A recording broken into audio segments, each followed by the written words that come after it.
오늘 말씀은 구약성경 이사야 49장 14절에서 26절까지의 말씀입니다.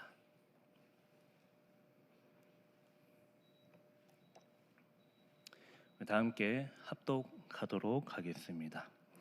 오직 시온이 이르기를 여호와께서 나를 버리시며 주께서 나를 잊으셨다 하였거니와 여인이 어찌 그 젖먹는 자식을 잊겠으며 자기 태에서 난 아들을 긍휼히 여기지 않겠느냐. 그들은 혹시 잊을지라도 나는 너를 잊지 아니할 것이라. 내가 너를 내 손바닥에 새겼고 너의 성벽이 항상 내 앞에 있나니 내 자녀들은 빨리 걸으며 너를 헐며 너를 황폐하게 하던 자들은 너를 떠나가리라. 내 눈을 들어 사방을 보라. 그들이 다 모여 내게로 오느니라. 나 여호와가 이르노라. 내가 나의 삶으로 맹세하노니 네가 반드시 그 모든 무리를 장식처럼 몸에 차며 그것을 띠기를 신부처럼 할 것이라. 이는 내 황폐하고 적막한 곳들과 내 파멸을 당하였던 땅이 이제는 주민이 많아 좁게 될 것이며 너를 삼켰던 자들이 멀리 떠나갈 것이니라. 자식을 잃었을 때에 낳은 자녀가 후일에 내 귀에 말하기를 이곳이 내게 좁으니 넓혀서 내가 거주하게 하라 하리니 그때에 네가 내 마음에 이르기를 누가 나를 위하여 아들을 낳았고 나는 자녀를 잃고 외로워졌으며 사로잡혀 유리할거늘 이들을 누가 양육하였는고 나는 홀로 남았거늘 이들은 어디서 생겼는고 하리라. 주 여호와가 이같이 이르노라. 내가 문나라를 향하여 나의 손을 들고 민족들을 향하여 나의 기치를 세울 것이라. 그들이 내 아들들을 품에 안고 내 딸들을 어깨에 메고 올 것이며 왕들은 내 양부가 되며 왕비들은 내 유모가 될 것이며 그들이 얼굴을 땅에 대고 내게 절하고 내 발에 티끌을 핥을 것이니 네가 나를 여호와인 줄을 알리라. 나를 바라는 자는 수치를 당하지 아니하리라. 용사가 빼앗은 것을 어떻게 도로 빼앗으며 승리자에게 사로잡힌 자를 어떻게 건져낼 수 있으리라.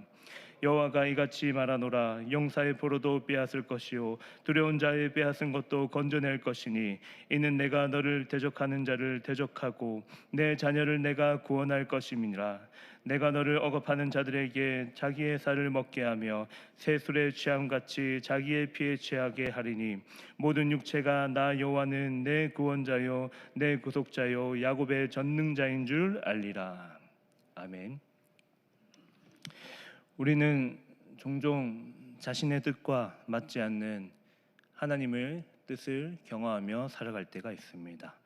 이는 어떤 특정한 사람들에게만 찾아오는 한정된 이야기가 아니라 모든 그리스도인이라면 충분히 겪으며 살아갈 수 있는 일반적인 경험입니다.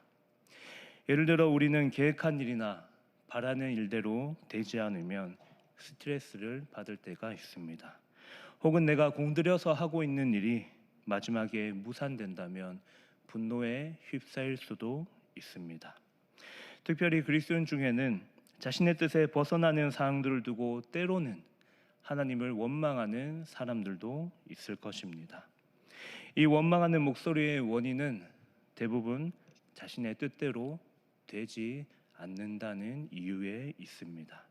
즉 하나님의 뜻보다 자신의 뜻대로 되기를 바랐던 마음이 그 사람의 마음에 어떻게 본다면 조금 더 가득하였기 때문입니다.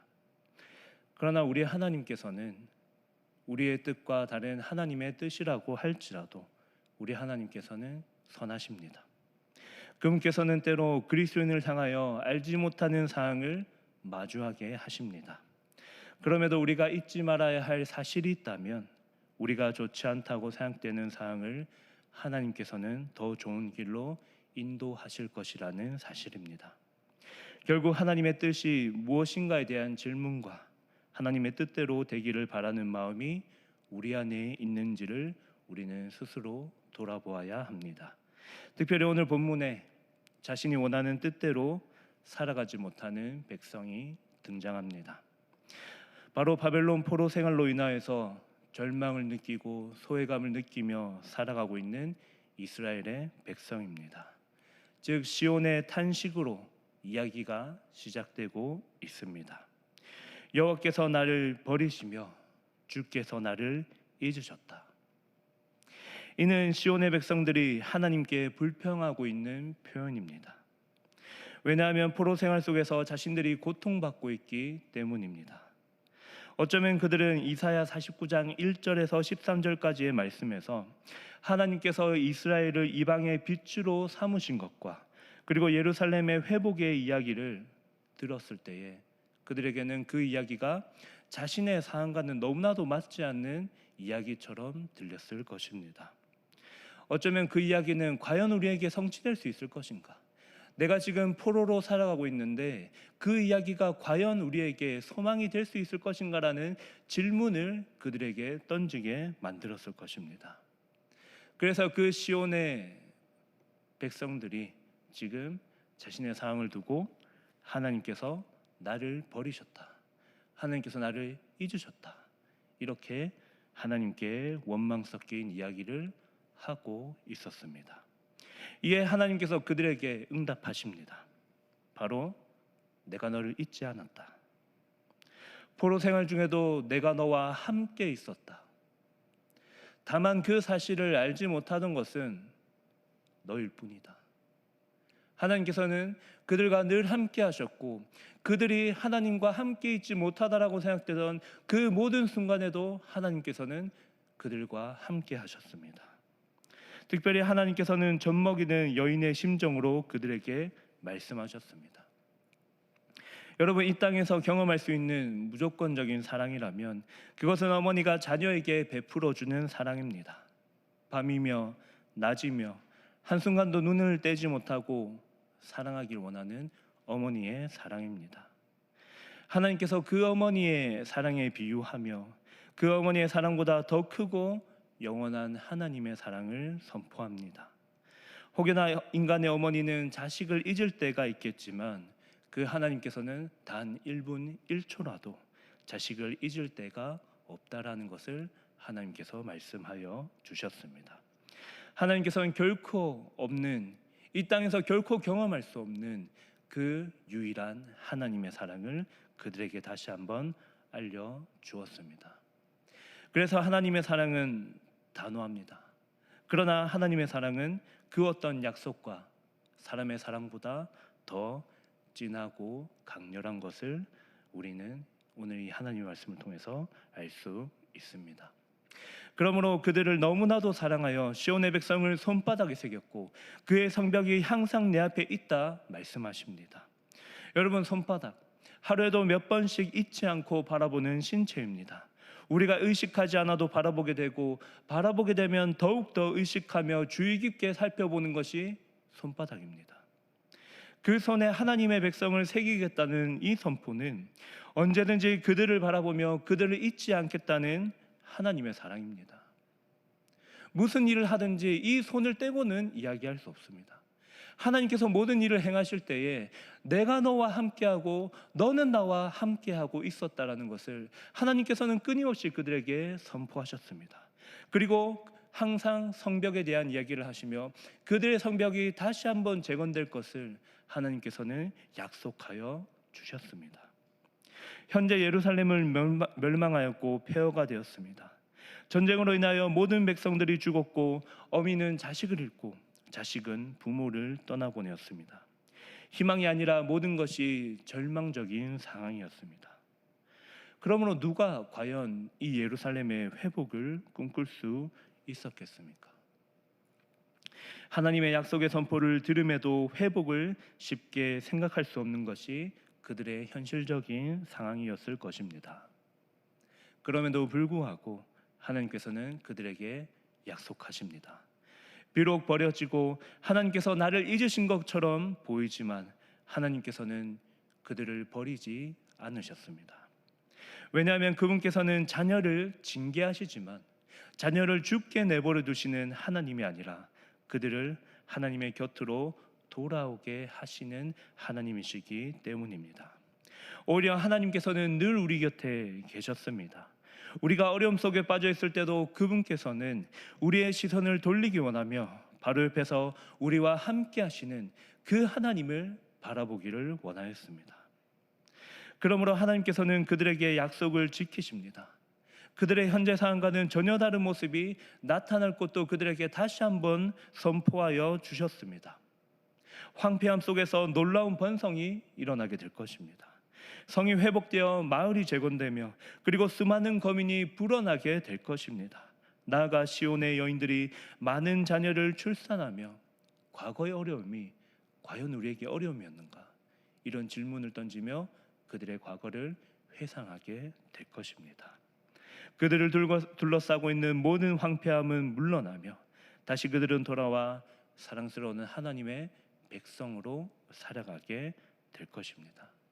이것은 그저 공허하게 허공에 매달리는 그런 메아리가 아니라 하나님께서 그들에게 반드시 성취될 약속으로 주신 진정한 하나님의 사랑입니다. 여러분, 오늘 하나님께서는 이것이 그냥 그저 그들에게 그렇게 회복되는 것으로만 그치지 않고 하나님께서는 그들에게 다시 한 번 더 나아가 약속하여 주십니다. 모든 열방과 민족들이 이 구원에 동참하게 될 것을 선포하셨습니다. 왜냐하면 하나님께서 시온의 회복과 그 시온을 통한 여러 민족의 회복을 원하시기 때문입니다. 그러므로 하나님께서 끊임없이 시온의 백성에게 선포하십니다. 너희가 나의 영원한 약속을 믿고 이 약속에 동참하라. 너희와 함께하였었던 이 약속은 단 한 번도 변한 적이 없었다. 너희가 이 약속에 동참하면 내가 너희를 통하여 이 약속을 성취하여 주시겠다. 하나님께서 그들에게 이렇게 선포하고 계셨습니다. 이뿐만이 아닙니다.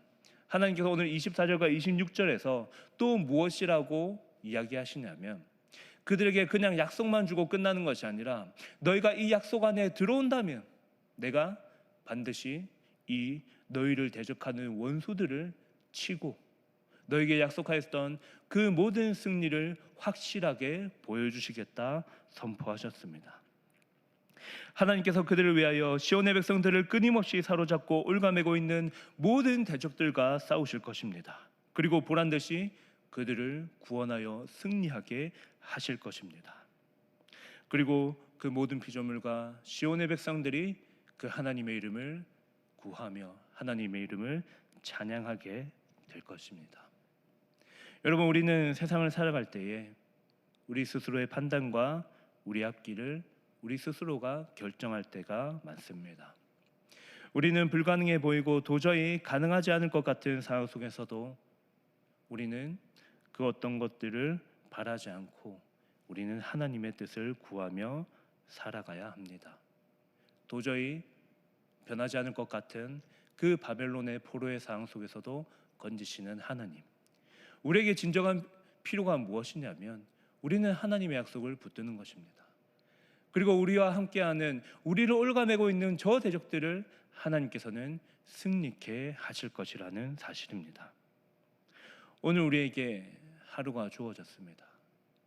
주께서 우리와 함께 하실 것입니다.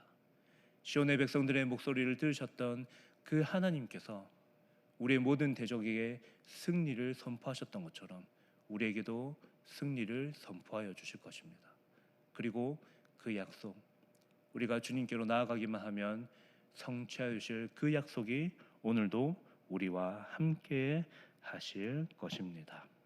여러분, 이 약속을 붙들며 살아가는 오늘 하루가 되었으면 좋겠습니다. 주께서 우리와 함께 하시고 우리가 주님을 찾기만 하면 그 주님께서는 우리와 그 약속을 성취하시기 위하여서 늘 움직이고 우리를 위하여서 늘 대적들을 승리케 하시는 그 하나님이 오늘도 우리와 함께 하실 것입니다. 사랑하는 성도 여러분, 말씀을 읽겠습니다. 우리에게 두려워할 사항이 무엇이겠습니까? 내 뜻보다 더 중요한 것이 무엇이겠습니까? 바로 하나님의 약속과 하나님의 뜻입니다. 오늘도 이 약속을 붙들며 살아가는 저와 여러분이 되기를 소망합니다. 우리 다 함께 기도하면 좋겠습니다. 우리 다 함께 기도하실 때에 우리를 잊지 않으시고 우리의 원수를 치시는 하나님만 붙드는 오늘 하루 되게 하여 주시옵소서. 우리라고 기도하시고 또 함께 기도 제목을 두고 다 함께 기도하시고 또한 우리 교육부서에 있는 다양한 수련회들 우리 다음 세대를 위해서 기도해 주실 때에 이 다음 세대가 창원세관교회를 굳건히 또 하나님의 교회로 세워나갈 수 있게 해달라고 또 모든 수련회와 모든 일정들 가운데에 하나님의 인도하심이 있게 해달라고 다 함께 기도하시고 또 각자의 기도 제목을 두고 기도하시겠습니다.